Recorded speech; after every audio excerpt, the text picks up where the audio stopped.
배움을 즐기시는 여러분, 오늘 우리가 함께 파헤쳐볼 흥미로운 주제의 심층 분석 시간에 오신 것을 환영합니다. 네, 반갑습니다, 여러분. 오늘 아주 흥미로운 자료를 준비했죠. 맞습니다. 오늘 살펴볼 자료는 그 의학계의 바이블이라고 불리죠. 넬슨 소아과학 22판인데요. 네, 그중에서도 아주 세부적인 챕터 하나를 깊게 들여다볼 예정입니다. 바로 여성형 유방 챕터입니다. 흔히 가이네코마스티아라고도 하는데요. 오늘 이 심층 분석의 목표가 확고합니다. 어떤 목표죠? 흔히 체중 증가, 그러니까 살쪄서 그렇다고 혼동되기 쉬운 이 질환의 진짜 원인을 파헤치는 거죠. 바로 호르몬의 미묘한 세계를 탐구하는 겁니다. 아주 중요한 포인트네요. 내분비계가 얼마나 정교하게 굴러가는지 보여주는 완벽한 예시거든요. 왜 이런 현상이 발생하고 언제 걱정해야 하며 우리 주변의 어떤 일상적인 요소들이 영향을 미치는지 오늘 명확하게 짚어보겠습니다. 자, 이것부터 짚어볼까요? 네, 좋습니다. 이게 단순히 피자나 햄버거 많이 먹어서 살이 찌는 거랑은 전혀 다른 문제라는 점을 꼭 강조하고 싶거든요. 여기서 주목할 점은 겉보기엔 비슷해 보여도 실제 우리 몸 내부에서 일어나는 생물학적 과정은 완전히 다르다는 겁니다. 아, 완전히 다른 거군요. 네, 과체중 남성에게 흔히 나타나는 단순한 지방 조직의 축적은 가성 여성형 유방이라고 부릅니다.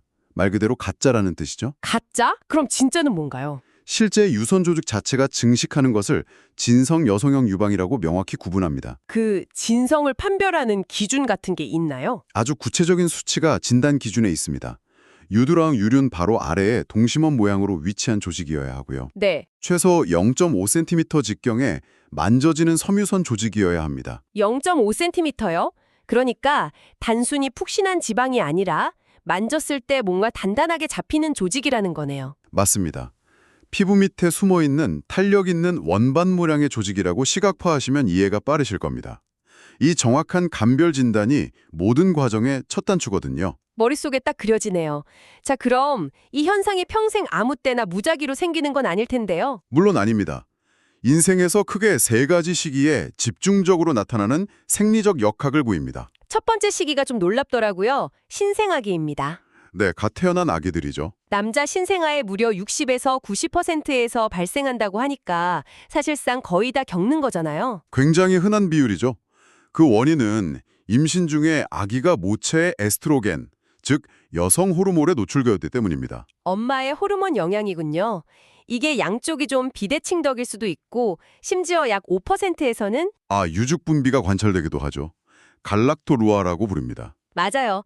부모님들이 보면 깜짝 놀라실 것 같은데 생후 4주에서 8주 내에 대부분 흔적 없이 사라진다고 하니까 너무 안심하셔도 좋을 것 같습니다. 생리적으로 아주 자연스러운 과정이니까요. 그런데 두 번째 시기인 사춘기 이전은 상황이 전혀 다르더라고요. 큰 그림과 연결해보면 초등학교 저학년처럼 사춘기가 시작되기 전의 시기에는 내분비계가 조용해야 정상입니다. 호르몬이 날뛸 때가 아니라는 거죠. 맞습니다. 그래서 이 시기에 발생한다면 이건 매우 드문 일이고 반드시 병적인 원인을 의심해야 하는 적색 경보입니다. 무조건 조사를 해야 하는 거군요. 네, 단순한 성장으로 넘기면 절대 안 됩니다. 명심해야겠네요. 그리고 세 번째 시기가 바로 사춘기입니다. 10대 남성의 최대 70%가 겪는 흔한 일이죠. 키가 크고 성장이 가장 폭발적인 14세 전후의 최고조에 달합니다. 의학적으로는 테너 단계 3에서 4, 고환 용적이 5에서 10mm 정도 될 때죠. 양쪽 유방의 성장 속도가 달라서 짝짝이일 수도 있고 스치기만 해도 통증이 동반되기도 한다고 하더라고요. 물론 일시적이지만요. 네, 청취자 여러분이 만약 사춘기 자녀를 둔 부모님이거나 아니면 그 질풍노도의 시기를 지나온 분이라면 한번 상상해 보십시오. 엄청 스트레스 받을 것 같아요. 맞아요. 신체적 변화랑 심리적 불안감 사이의 괴리가 엄청날 겁니다. 특히 체중이 좀 나가는 경우라면 가성비대와 합쳐져서 심리적 고통이 더 크죠. 여기서 정말 흥미로운 점은 왜 유독 이 시기에 발생하느냐는 건데 이게 마치 몸속 호르몬들의 줄다리기 같더라고요. 줄다리기라는 표현이 아주 정확합니다. 안드로겐과 에스트로겐 사이의 미세한 힘겨루기죠. 남성 호르몬과 여성 호르몬이요. 전체 수치는 정상이어도 실제 작용하는 유리 호르몬 수치에 불균형이 생기거나 혹은 가슴 조직이 에스트로겐에 더 민감해지는 방향으로 세팅이 바뀌는 겁니다. 안드로겐의 저항성을 가질 수도 있고요. 이 줄다리기에 참여하는 선수가 둘뿐만이 아니잖아요. 네, 렙틴이나 인슐린 유사 성장인자 IGF-1, 그리고 황체 형성 호르몬인 LH까지 개입해서 성장을 자극합니다. 호르몬 파티네요, 아주. 사춘기라는 과도기적 특성상 자연스러운 현상이지만 앞서 말씀드린 적색경보 같은 병적인 원인들도 깊게 살펴봐야 합니다. 아, 병적인 원인이요? 유전이나 기저질환 같은 거 말이죠. 아주 드물지만 CYP19A1 유전자 돌연변이가 있습니다. 아로마타제 효소가 과활성화되는 건데요. 안드로겐을 에스트로겐으로 마구 바꿔버리는 돌연변이 맞죠? 정확합니다. 그리고 클라인펠터 증후군의 경우 청소년 환자의 절반에서 발생합니다. 그 외에 고환의 라이디히 세포나 세르톨리 세포에 생긴 종양, 부신 종양 등도 호르몬을 뿜어내는 심각한 원인이 되죠. 종양까지 생각해야 한다니 무섭네요. 그런데 약물이나 외부 요인도 무시할 수 없다면서요? 임상에서는 이게 더 흔하죠. 에스트로겐 성분의 피임약을 실수로 삼키는 사고도 있고, 이뇨제인 스피로노락톤, 불법적인 동화작용 스테로이드, 무점약인 케토코나졸 같은 약물들이 원인이 됩니다. 틱 장애나 조현병에 쓰는 항정신병 약물도 고프로락틴 혈증을 유발해서 영향을 미칠 수 있다고 읽었습니다. 암 생존자의 방사선 치료 후유증도 마찬가지고요. 아주 꼼꼼히 조사하셨네요. 모두 훌륭한 예시들입니다. 근데 제가 진짜 충격받았던 건 따로 있어요. 이런 질환용 약물 말고 일상에서 너무 흔하게 쓰는 것들 있잖아요. 네, 어떤 것들이 흥미로우셨나요? 바로 라벤더 오일, 티트리 오일, 그리고 과도한 대두, 그러니까 콩 섭취요. 아주 중요한 부분을 짚으셨습니다. 예상치 못한 일상적 요인들이죠. 우리가 샴푸나 바디워시로 피부에 매일 바르고 건강에 좋다고 콩도 많이 먹는데 이게 사춘기 이전 발생의 주범이 될 수 있다는 게 진짜 놀라웠거든요. 이런 식물성 추출물들이 내분비 교란 물질로 작용하거나 파이토에스트로겐 성분을 갖고 있어서 피부로 흡수된 뒤 호르몬 교란을 일으킬 수 있다는 강력한 증거들이 꽤 많습니다. 천연 제품이라고 무조건 안심할 게 아니네요. 맞습니다. 환경적 요인 외에도 특이한 대사적 상황도 있어요. 심각한 영양실조 환자가 영양을 다시 섭취할 때 발생하는 재급식 증후군이나 갑상선 기능 항진증도 원인이 됩니다. 원인이 진짜 너무 많네요. 그럼 언제 병원에 라서 진찰을 받아야 하나요? 일반적인 사춘기 케이스는 자세한 병력 청취와 신체 검사만으로 충분합니다. 약물 복용력이나 가족력을 묻고 가슴과 고환을 만져보는 거죠. 손으로 확인하는 것만으로도 어느 정도 알 수 있군요. 이는 중요한 질문을 던집니다. 그럼 언제 추가 검사가 필요할까요? 그러니까 언제 정밀 검사를 해야 하죠?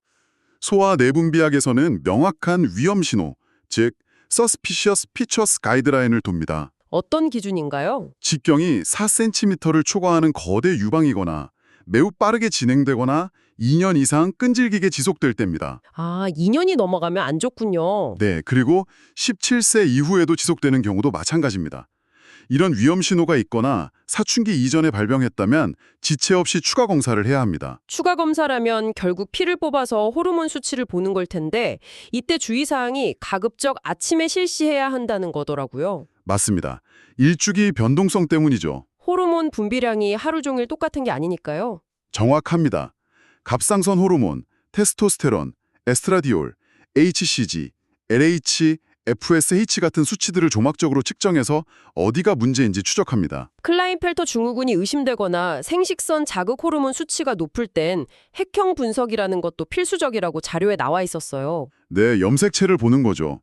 만약 아까 말씀하신 유즉 분비가 계속된다면 뇌하 수체 종양인 프로락틴종을 의심해서 프로락틴 수치를 제어합니다. 와, 검사가 정말 정교하게 들어가네요. 그럼 이 검사들을 거치고 나서 치료는 어떻게 진행되나요? 대부분의 생리적 여성형 유방은 사실 기다림이 답입니다. 2년 이내에 자연 퇴행하니까요. 소년과 가족에게 안심을 주는 게 가장 훌륭한 치료라는 말이 넬슨 소아과학에도 떡하니 적혀 있어서 인상 깊었어요. 불안을 잠재우는 게 우선이죠. 하지만 의학적 개입이 필요한 경우도 분명히 존재합니다.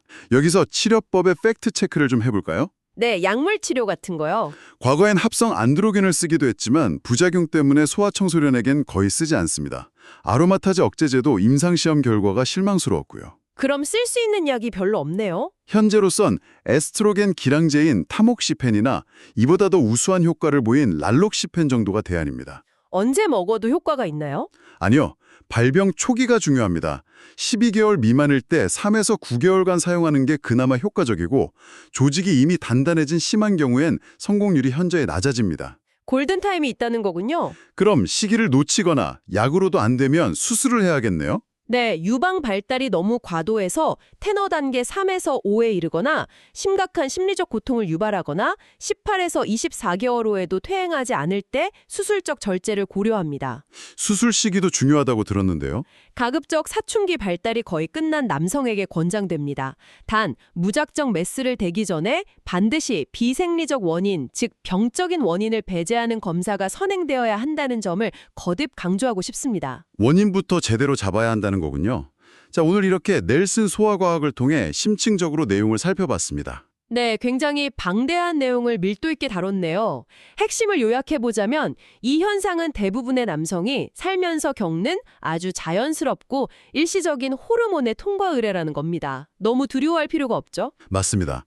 지극히 생리적인 현상입니다. 하지만 특정 연령대나 아까 말씀하신 4cm 이상의 비정상적인 양상을 보일 때는 몸이 보내는 중요한 신호일 수 있으니 주의 깊게 살펴봐야 한다는 점 꼭 기억해 주셨으면 합니다. 오늘 이 대화를 마무리하면서 청취자 여러분이 스스로 생각해 볼 만한 화두를 하나 던지고 싶네요. 오, 좋죠. 어떤 화두인가요? 오늘 자료에서 언급된 라벤더 오일, 티트리 오일, 과도한 콩 섭취 같은 일상적인 요소들을 한번 생각해 보십시오. 아까 저희가 엄청 놀랬던 그 부분이죠. 네.